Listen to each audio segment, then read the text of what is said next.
Queridos, quero agora enviar uma saudação especial a toda a comunidade da Graça de Sorocaba reunida, que está completando mais um ano de vida.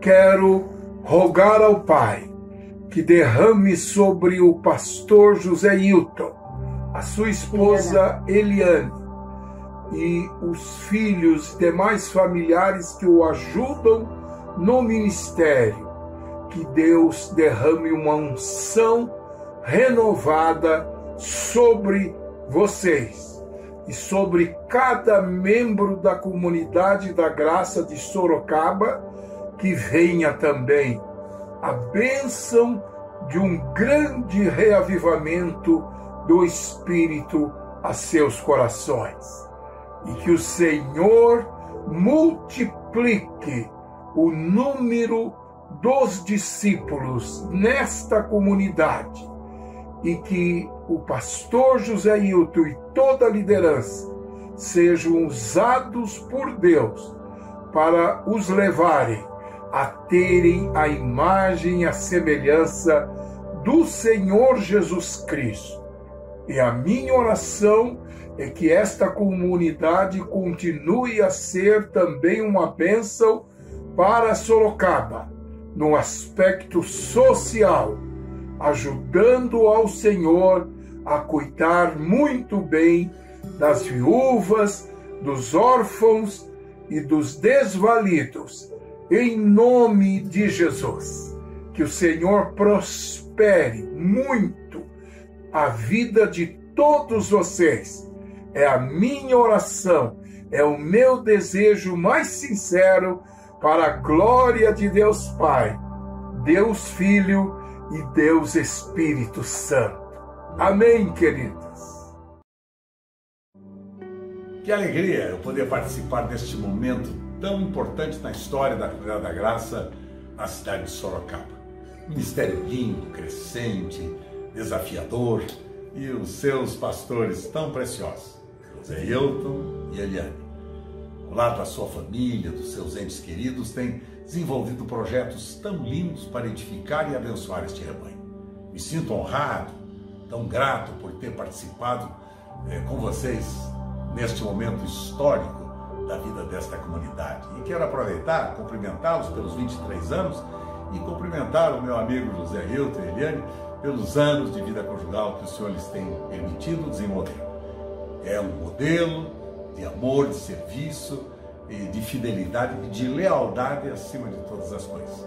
Estou muito grato por vocês, pela família de vocês, pelo rebanho que vocês pastoreiam e por você, meu amigo José, minha querida Eliane. Meu abraço carinhoso, votos de feliz aniversário e votos de dias venturosos, de bênçãos do Pai das Luzes. Amo vocês. Obrigado.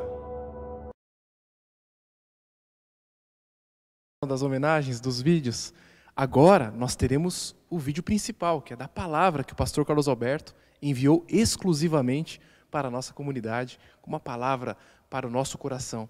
E antes de nós iniciarmos, queria que o pastor José Hilton, nosso pastor, falasse alguma mensagem para esses pastores que apareceram nos vídeos e anunciasse a mensagem principal do pastor Carlos Alberto.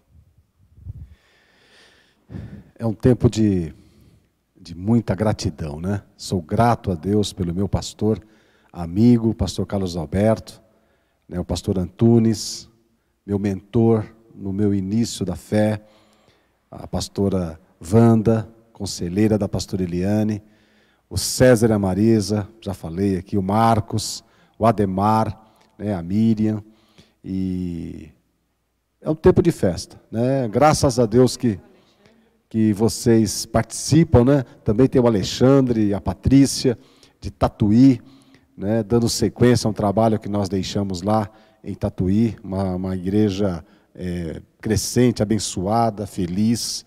E agora nós vamos ouvir uma palavra profética do nosso pastor, nosso pai espiritual aqui para todos nós da comunidade da graça. Que o Senhor abençoe seu coração, receba essa palavra, creia na palavra do Senhor e você será renovado em nome de Jesus. Amém. Meu querido, eu tenho observado a história das nações, lendo, vendo, muitas vezes participando das aflições dos dias que nós estamos vivendo. O ser humano vive momentos extremamente difíceis, você sabe disso, né? Muito difíceis, e nós aguardamos, né, em breve, como já disse, a nossa plena e perfeita libertação. O Senhor fará na hora certa. Mas enquanto isso, nós vamos vivendo a vida cristã que Ele nos tem possibilitado de viver. Nós somos chamados para sermos os instrumentos dele para abençoar as famílias da terra. Nós somos chamados, e particularmente quero destacar isso, fomos chamados para sermos os continuadores do ministério de Jesus. Guarde isso no seu coração. Nós somos os continuadores do ministério de Jesus, porque quando nós nos tornamos filhos de Deus, nós nos tornamos coparticipantes das responsabilidades que o Pai deu ao seu Filho Jesus, que vindo a este mundo, deu sua vida para que nós ganhássemos a vida dele.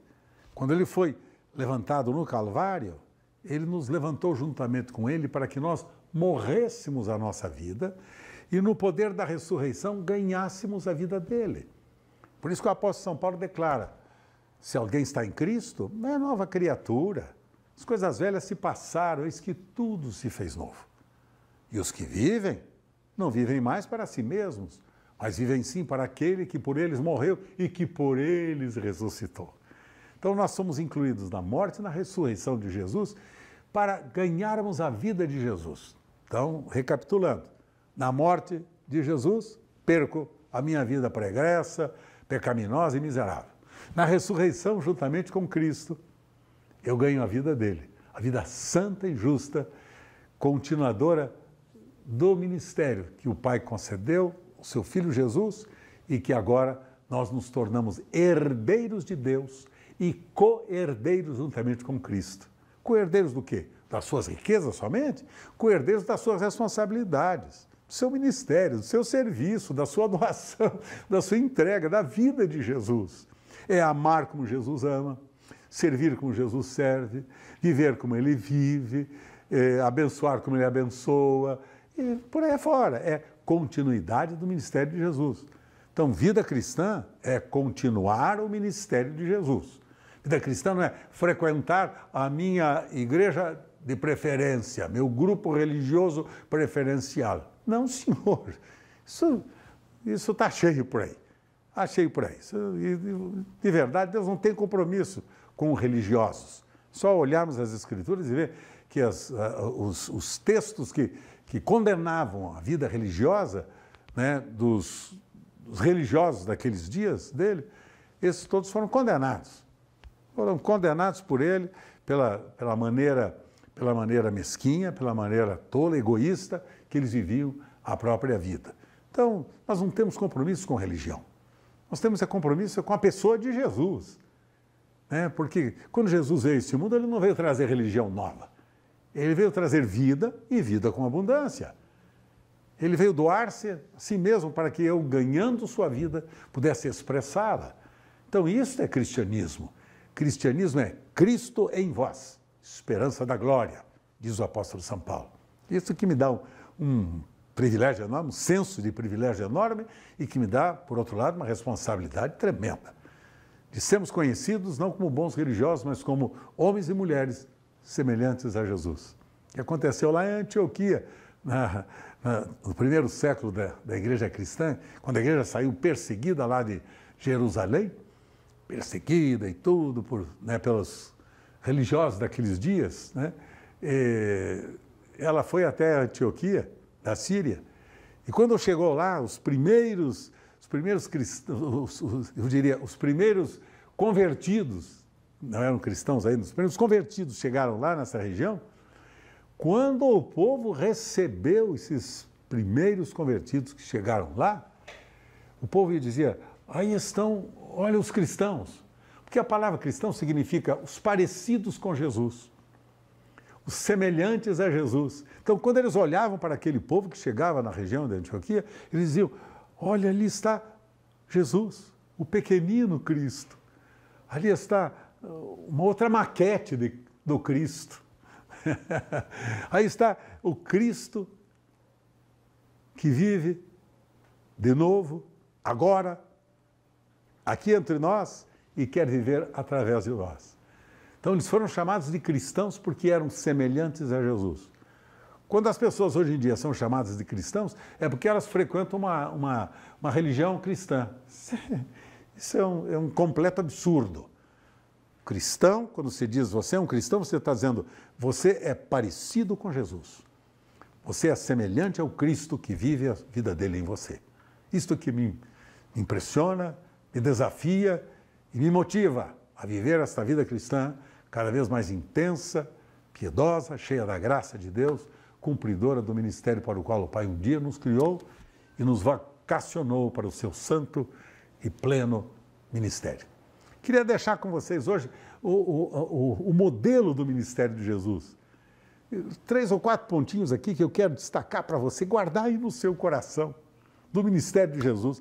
Veja bem, no Evangelho de Mateus, capítulo 9, verso 35, percorria Jesus todas as cidades e povoados, ensinando nas sinagogas, pregando o Evangelho do Reino, ensinando e pregando o Evangelho do Reino, não é pregar religião, pregava as boas novas do reino de Deus que havia chegado entre os homens. E então curando toda a sorte de doenças e enfermidades, pregava o Evangelho e curava e abençoava as pessoas.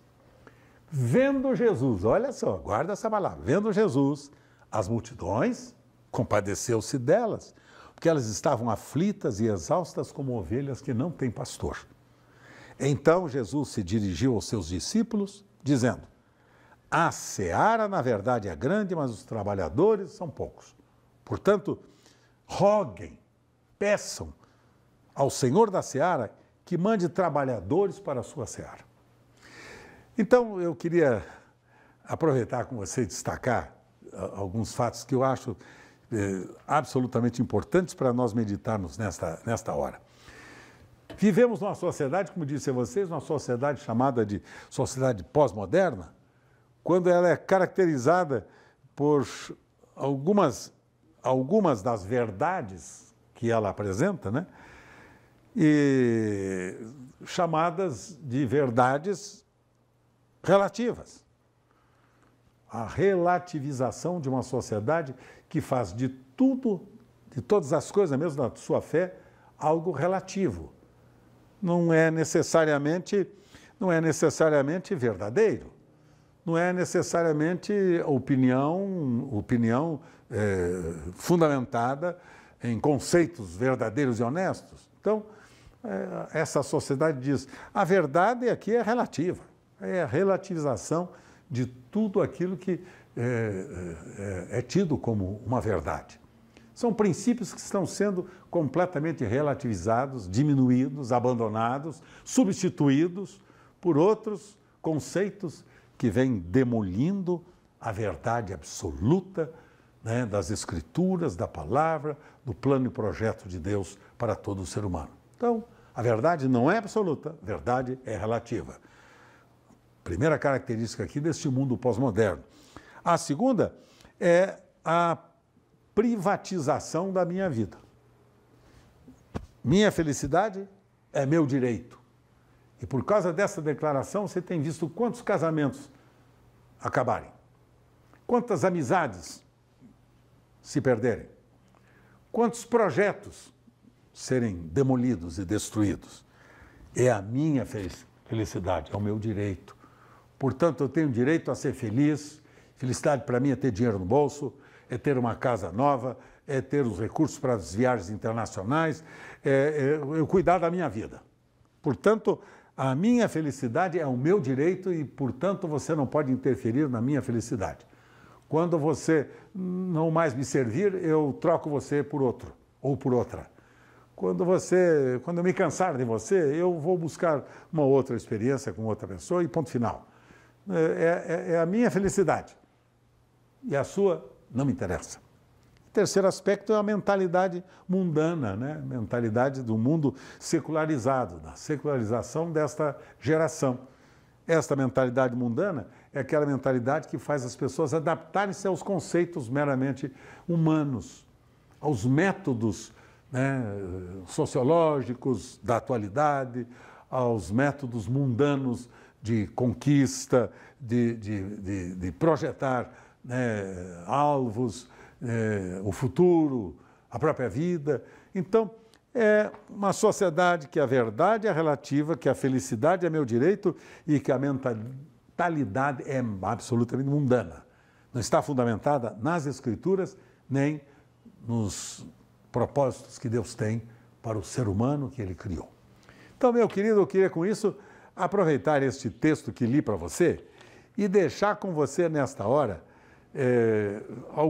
alguns desafios fundamentais deste modelo de ministério que Jesus nos apresenta. O primeiro aspecto aqui está no verso 36, que diz que Jesus viu as multidões. Observe aí.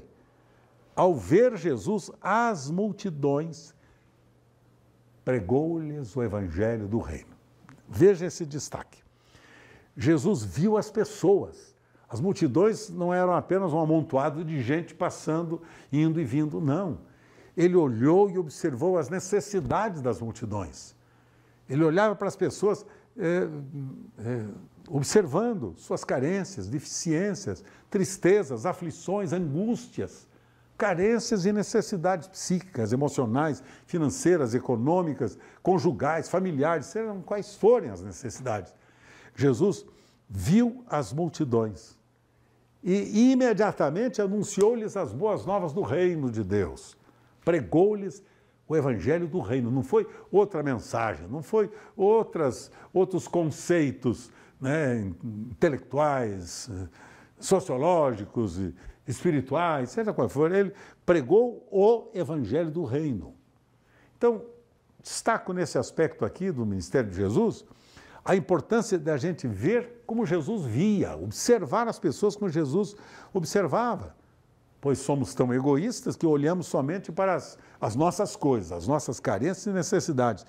Olhamos muitas vezes para as pessoas com um olhar de preconceituoso, de reprovação. Por quê? Estamos só preocupados com as aparências, com aquilo que as pessoas apenas têm de visual aparente. Precisamos olhar as pessoas como trigo e não como joio. Não fomos separados para separar o joio do trigo. Essa não é responsabilidade nossa, essa é do nosso Pai. Então, olhar as pessoas como trigo, não como joio. Não dizer, bandido bom é bandido morto. Isso é olhar as pessoas como o joio e desejar que elas vão para o inferno. Por favor, essa não é a mentalidade do cristianismo. A mentalidade do cristianismo olha para a prostituta, para o ladrão, para o corrupto, para o miserável, para o traidor, seja quem for. Olha com os olhos de amor e de misericórdia, pessoal. Mas não tem jeito. Como é que estamos olhando para as pessoas? Cheio de preconceitos. Se você não é como eu sou, se você não tem as virtudes que eu tenho, você está fora. Deus não quer nada com você. Mentira! Deus amou o mundo de tal maneira que deu seu Filho unigênito para aquele que nele crê, não pereça, mas tenha vida eterna. É ao contrário. Ele olha para mim e para você com olhos de amor. Imagina se ele olhasse para mim e para você com olhos preconceituosos. Porque você lembra quem eu e você éramos no passado? Não era flor que se cheire, não, viu, pessoal? Aqui não tem nenhum justo, nenhum sequer. Todos igualmente se fizeram imundos, pecadores. Então, menos, hein? Menos. A gente ajuizar os outros e perdoarmos a nós mesmos. Ei, para com isso. Tá? Aqui ninguém foi chamado para ser juiz do seu semelhante. Aqui nós somos chamados para sermos os amigos que se interessam pela vida das pessoas, sejam quais forem, estejam elas em que situação estiverem. Porque fomos chamados para expressar misericórdia e compaixão do que juízo e condenação. Isto não é a minha função e nem sua. Então, Jesus viu as multidões. O problema aqui que eu vejo é o pecado. Por quê? Porque o pecado cega as pessoas. 1 João capítulo 2, 11, o autor desta carta diz que as trevas cegam os olhos. As pessoas andam tanto nas trevas da sua pecaminosidade pessoal, e fica com seus olhos completamente cegos, sem enxergar a necessidade do outro, a misericórdia de Deus e por aí afora. Existem pessoas que não têm percepção das coisas e não conseguem ver as necessidades do mundo ao seu redor. Por quê? Porque elas estão vivendo debaixo da manifestação do pecado que escraviza e que cega. E pecado aqui, meu querido, minha querida, pecado aqui é errar o alvo. Nós somos criados para que nós vivêssemos segundo o propósito de Deus. Dizia o apóstolo São Paulo: esqueço das coisas que para trás de mim ficam e avanço para aquelas que estão diante de mim, para eu alcançar o alvo da soberana vocação de Deus em Cristo Jesus, nosso Senhor. Então, eu fui chamado para atingir um alvo, um propósito, um projeto. Deus me chamou para eu cumprir com esse projeto, tornar-me filho dele, irmão do seu primogênito Jesus, cumprindo as tarefas do seu filho, dando continuidade ao ministério do seu filho e abençoando como Jesus abençoou. Lembra? A prostituta, está lembrado? Quer ver um corrupto, um tal de Zaqueu? Zaqueu safado, você não pode imaginar. Vai lá, Jesus, vai para a casa dele. Que coisa linda e fantástica. Eu vibro com isso, né? Vai lá. Hoje em dia, corruptos querem pôr na cadeia e matar. Para com isso. Claro que tem que ter uma condenação pelos atos que foram praticados e, naturalmente, uma pena que cada um desses deve cumprir. Mas é outra coisa. Entre mandá-lo para o inferno e levá-lo a uma experiência de transformação, é o propósito de Deus que se manifesta aqui. É isto que Ele quer e que deseja. Então, a nossa oração deve ser: Senhor, desvenda os nossos olhos, abra os olhos do nosso entendimento para que a gente possa ver as multidões, ver as pessoas como pessoas, como indivíduos e não com a massa de manobra. Ei, para com isto. Deus nos chamou para a gente ver individualmente cada um. Como é que você está vendo agora a sua esposa? Como é que você olha para o seu marido? Como você está observando os seus filhos? Como seus filhos estão observando os pais? Como o patrão observa os seus funcionários? Como os funcionários observam os seus patrões? E assim sucessivamente.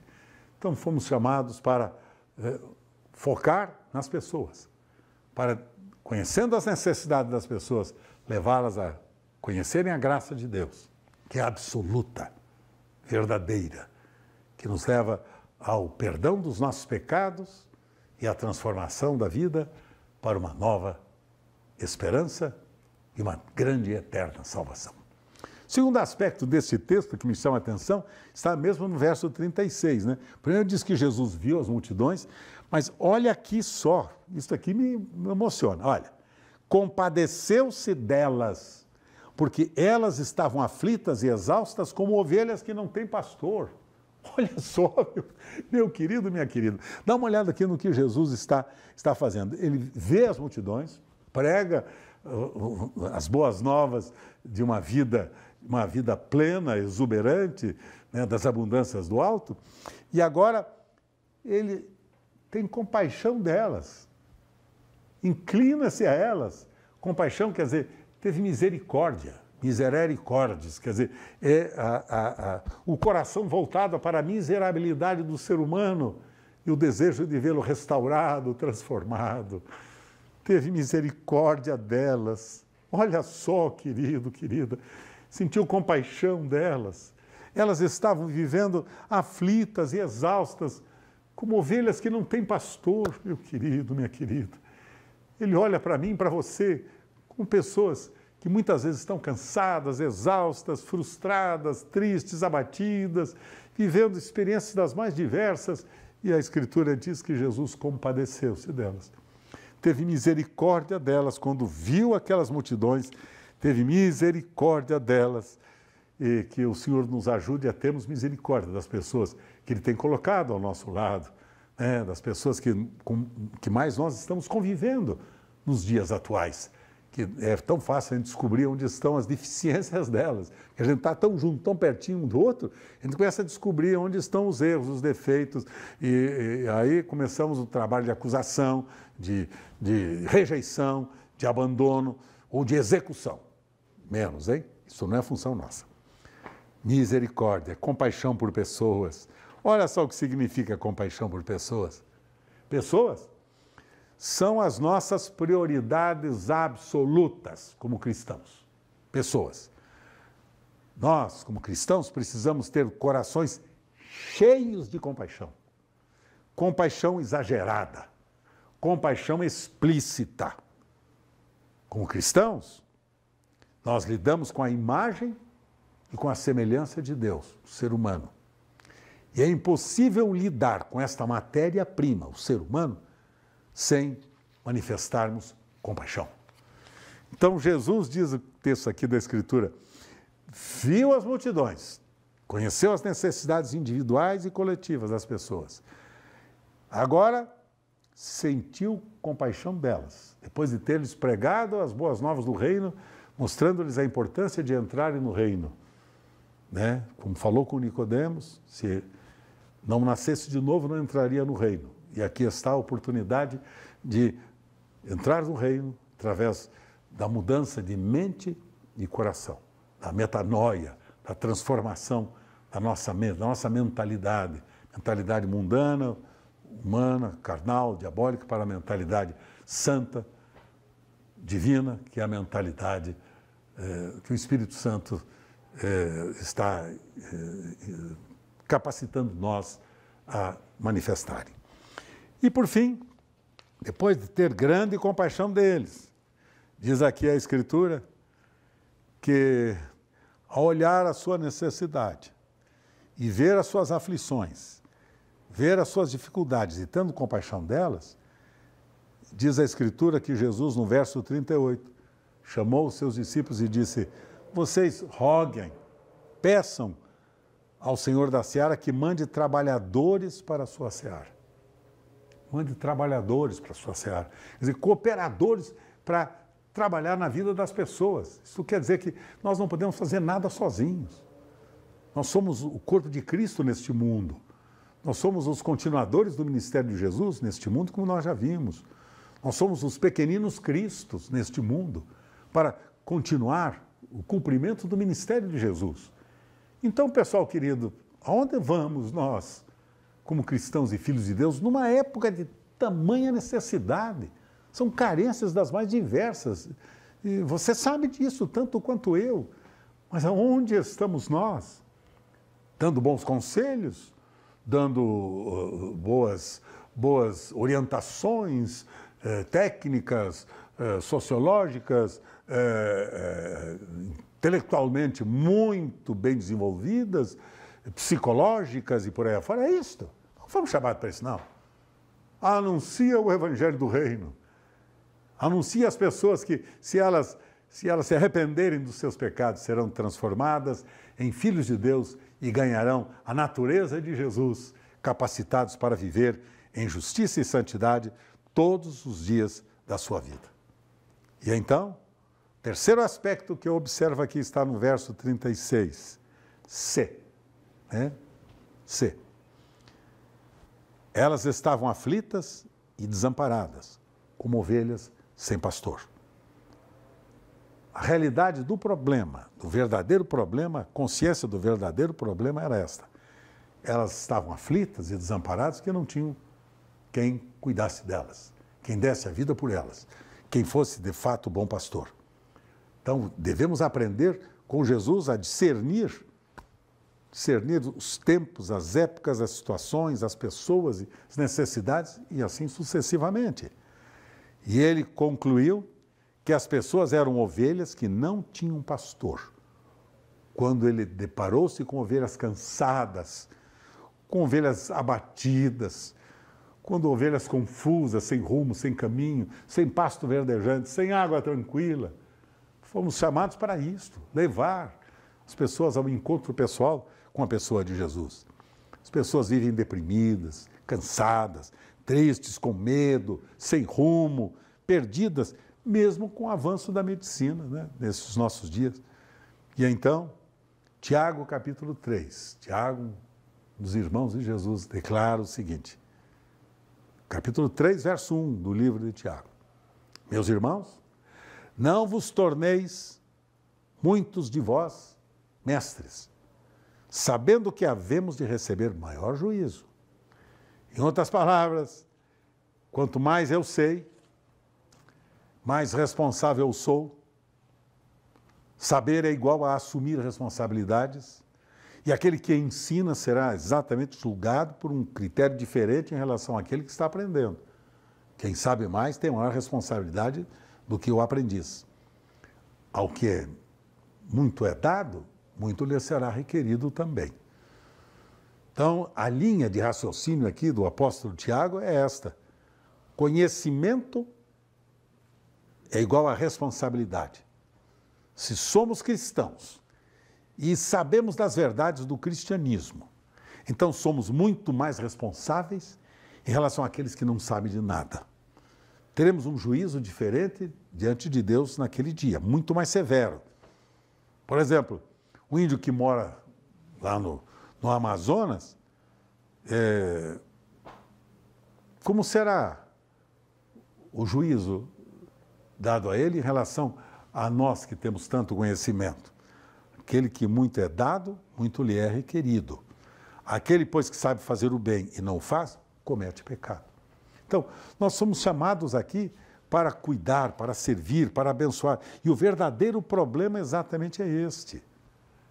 Temos conhecimento das necessidades e temos dificuldade em assumir responsabilidades para abençoá-los. O ministério de Jesus consistia exatamente nesses três básicos desafios. Viu as multidões, sentiu compaixão delas, das multidões. Entendeu que a verdadeira necessidade delas, o verdadeiro problema delas, a realidade é que elas estavam como ovelhas que não tinham pastor, que não tinham ninguém para estar ao lado delas, para ajudá-las e abençoá-las. E então, finalizando, quarto aspecto, capítulo 10, Jesus agora chama os seus discípulos e dá-lhes uma ordem, para que eles completassem o ministério que naturalmente ele havia concedido a cada um deles. Ele dá a instrução para os 12, a partir do verso número 5, dizendo: não tomeis rumo aos gentios, nem entreis nas cidades dos samaritanos, mas de preferência procurei as ovelhas perdidas da casa de Israel. E agora ele manda: olha, vão lá, curem os enfermos, ressuscitem os mortos, purifiquem os leprosos, expulsem os demônios, de graça recebeste, de graça dai. Não vos provereis de ouro, nem de prata, nem de cobre nos vossos cintos, nem de alforje para o caminho, não precisa disso, nem de 2 túnicas, nem de sandálias, nem de bordão, porque digno é o obreiro do seu alimento. E por aí fora. Capítulo 10 do Evangelho de Mateus. É a continuidade da orientação de Jesus. Então, repito, as características do ministério de Jesus para eu e você imitar. Primeiro, viu as multidões. Segundo, sentiu as necessidades das multidões e por elas teve compaixão. Terceiro, viu que a consciência do verdadeiro problema e a realidade do problema mesmo era que elas estavam desamparadas, aflitas, perdidas, como ovelhas sem pastor. Importante esse discernimento. As pessoas estão solitárias, sozinhas, não tem ninguém para ajudar, para apoiar, para fortalecer e abençoar. Então Jesus disse: viram esses 3 passos?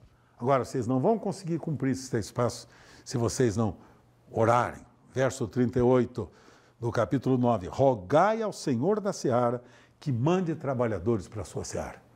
Então agora ele diz o 4º passo fundamental para você continuar o ministério de Jesus. É exatamente esse. Ore. Na oração você diz: eu sou dependente da tua intervenção. Eu dependo da tua manifestação de graça e de amor. É o teu poder que pode atuar da minha vida para eu abençoar. Sozinho não posso, não consigo. Mas tudo é possível para aquele que crê.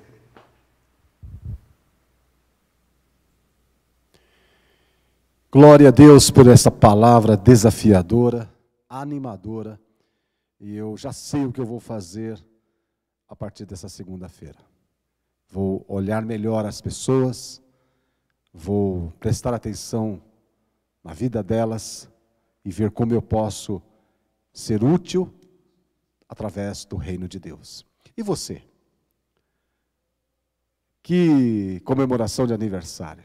Eu creio, eu acredito que você também foi desafiado a continuar o trabalho, o ministério do Senhor Jesus. O ministério do Senhor Jesus não era pautado em expulsar demônios ou em distribuir dons e talentos. O ministério do Senhor Jesus não estava pautado em grandes prodígios e milagres, em ficar andando, atravessando o lago e o mar por cima das águas. O ministério de Jesus não estava pautado em grandes discursos, em grandes palestras, em grandes reuniões. Aliás, Jesus gostava de conversar com as pessoas, de estar com as pessoas e cuidar delas. E nós vamos continuar esse trabalho. Vamos continuar esse ministério do Senhor Jesus. O ministério do Senhor Jesus não precisa de púlpito, não precisa de holofotes, não precisa de luzes. O ministério de Jesus precisa do seu coração aberto, amoroso, desejoso de encontrar uma pessoa que precisa, que esteja carente. Então fica aqui esse desafio para todos nós, né? Logo, logo estaremos voltando nos nossos cultos presenciais. Que comunidade vamos encontrar? Quais as pessoas que vão entrar nas nossas portas? Nesse final de pandemia, esse isolamento social, antes que cheguem as vacinas, como estão as famílias, os jovens, os homens, as mulheres, não é? O trabalhador, aquele que perdeu o emprego? Como que podemos ajudar? Não é? Em uma mão, nós temos o Evangelho, e na outra mão, nós temos o serviço, nós temos a prática. É esse desafio que eu pego o gancho aqui do meu pastor e transmito para você. Vamos orar. Eu espero que você tenha entendido, tenha abraçado esta palavra, e a comunidade da graça, que é formada não por um prédio, mas por pessoas amadas e desafiadas, trabalhadores da vinha, vão ser relevantes na cidade de Sorocaba, porque Sorocaba é do Senhor Jesus. Estenda sua mão na sua casa, quero orar por você, pela sua vida. Amoroso Deus, em nome de Jesus, recebemos esta palavra do nosso pastor, nosso líder maior aqui na terra, Senhor, o pastor Carlos Alberto. Fomos desafiados, Pai, a continuar esse ministério, esse trabalho, essa assistência, a esse amor, a esse mundo sem Deus. Que possamos cuidar uns dos outros, não somente do órfão, da viúva, mas do perdido, do caído, do desvalido, do excluído, Senhor. Que a comunidade da graça, Senhor, que é formada por pessoas amorosas, sejam fortalecidas e abençoadas. Meu Deus, dá visão, dá oportunidade, unge com o Teu Espírito Santo os olhos, as mãos, os pés, e também o bolso, Senhor, o coração generoso. Abençoa os meus irmãos com paz, com alegria. E se alguém hoje participando do culto online, Senhor, está atravessando uma dor, uma carência, uma necessidade, Senhor, um milagre, esperando um milagre, eu oro agora em nome do Senhor Jesus, para que caia por terra toda barreira, toda resistência maligna, e que venha cura e libertação para todos nós. Muito obrigado, Senhor, porque assim como Samuel disse, num tempo difícil de batalha, ele ergueu um memorial e disse, até aqui nos ajudou o Senhor, Ebenezer. Este é o memorial que nós levantamos aqui. Obrigado pelos vídeos, obrigado, Senhor, pelos pastores, irmãos, que de alguma forma enviaram suas felicitações. Em nome de Jesus, amém.